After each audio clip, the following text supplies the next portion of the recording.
patience, a quality of holiness, may be sloth in the soul when associated with the lack of righteous indignation. Amen. Those words of Rabbi Abraham Heschel were ones I learned in seminary, words that were profoundly liberating from the conventional wisdom that privileges patience as a virtue without recognizing that misused, it can become weaponized as a tool of oppression. Now, if you read Gnaw on This, the reflection on the gospel for the upcoming Sunday we send out every week from All Saints Church, and yes, this is an unabashed commercial. If you don't subscribe to it, and if you get it in your email box, open it. So if you read it this week, you will have read about conventional wisdom and heard it described as one of the most powerful forces in society.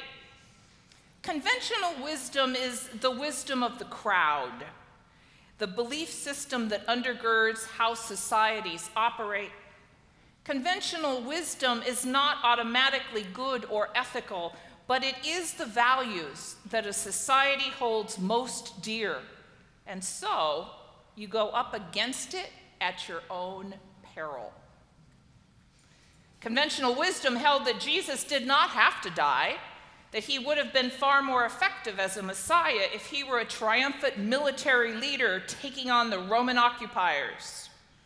That's why Peter took Jesus aside in this morning's gospel and rebuked him. Now, we don't know exactly what he said. Maybe he asked him to back off the Pharisees to not risk alienating the base. Maybe he told them there were rumblings about bringing those children to the center and letting the women sit in, and maybe they needed to tone down the inclusion stuff. Just a little. Whatever he said, Jesus was not buying it. Get behind me, Satan, for you are setting your mind not on divine things, but on human things. Knock it off, Peter. You're confusing God's wisdom with conventional wisdom. Now, as a little girl growing up in the 1960s, just up the road in Eagle Rock, I grew up with a boatload of conventional wisdom. Sugar and spice and everything nice, that's what little girls are made of. If you can't say something nice, don't say anything at all. And children are to be seen and not heard. As a little girl growing up in the 1960s, just up the road in Eagle Rock, I grew up rocking the boat on the whole boatload. And that went over just about as well as you might have expected that it would. I had a big vocabulary and an early desire to use it. I clearly had missed the meeting where they handed out the sugar and spice. I had a deep sense that saying important things mattered more than just saying nice things. And I had absolutely no interest in being seen and not heard. I mean, really, what was the point of that? I literally remember my loving, confused, conventional parents shaking their heads and wondering out loud, where did this one come from? And I had an increasing sense of frustration that nobody else seemed to get how lame this all was, or what to do about it. And then, when I was about 10 or 11, I discovered Madeleine L'Engle's novel, A Wrinkle in Time. And I discovered that I was not alone. I discovered a story where there was a whole set of wisdom beyond the conventional kind. I entered a narrative where being unconventional was a gift, not a curse. And I met a young girl protagonist, Meg Murray, who used both her impatience and her anger as tools to dismantle systemic evil that threatened not only the entire universe, but her little brother. Meg was my kind of girl. I read it over and over and over again. I waited eagerly for every book that Madeleine L'Engle subsequently wrote. Through my adolescence and young adulthood, I literally read every word she ever wrote. And when I got to seminary, I realized that she was arguably the most influential teacher I had ever had. And one of the greatest privileges of my life was getting to spend a weekend at Mount Calvary in Santa Barbara with her at a writer's retreat in the early 1990s. And over the last 50 years, yeah, that's a lot of years, I have periodically pulled A Wrinkle in Time off the shelf and read it again, an old friend that never disappoints. A book whose deep truths continues to transcend conventional wisdom all these years later. And yet, it's a book that almost didn't get published. It was rejected by at least 26 publishers because, in Madeleine's words, it was too different and, I love this part, because it dealt overtly with the problem of evil, which was really too difficult for children. That Madeleine L'Engle defied conventional wisdom at this point could go without saying. What I do think bears noting is that Madeleine was an Episcopalian, and her deep faith infused not only the narrative of A Wrinkle in Time, but all of her subsequent work. One biographical blurb notes, Madeleine L'Engle believed in universal salvation, writing that all will be redeemed in God's fullness of time. All the strayed and stolen sheep, all the lost little ones. As a result, many Christian bookstores refused to carry her books, which were also frequently banned from Christian schools and libraries.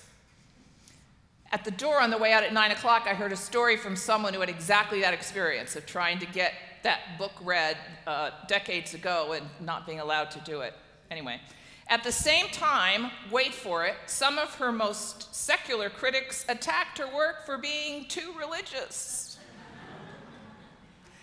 So Madeleine L'Engle defied conventional wisdom, going up against it at her peril from 2 ways to Thursday, and she came out on the other side.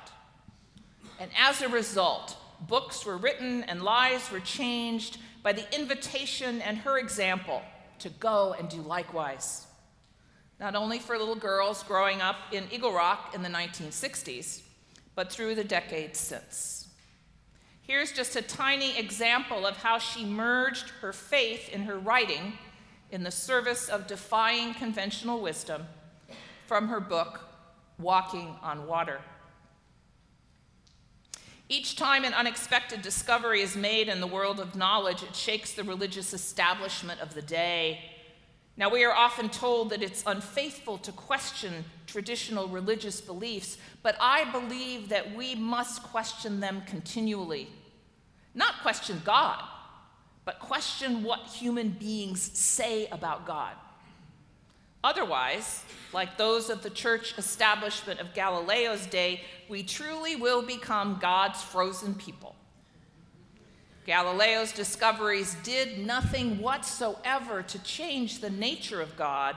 They only threatened rigid ideas about the nature of God. We must constantly be open to new revelation, which is in itself another way of hearing God. The great artists keep us from frozenness, from smugness, from thinking that the truth is in us rather than in God. They help us to know that we are often closer to God in our doubts than in our certainties. That it is all right to be like the child who constantly asks, why? Why? But why? Today we are being led by children and young people who are not settling for just asking why. They are stepping out and saying, hell no.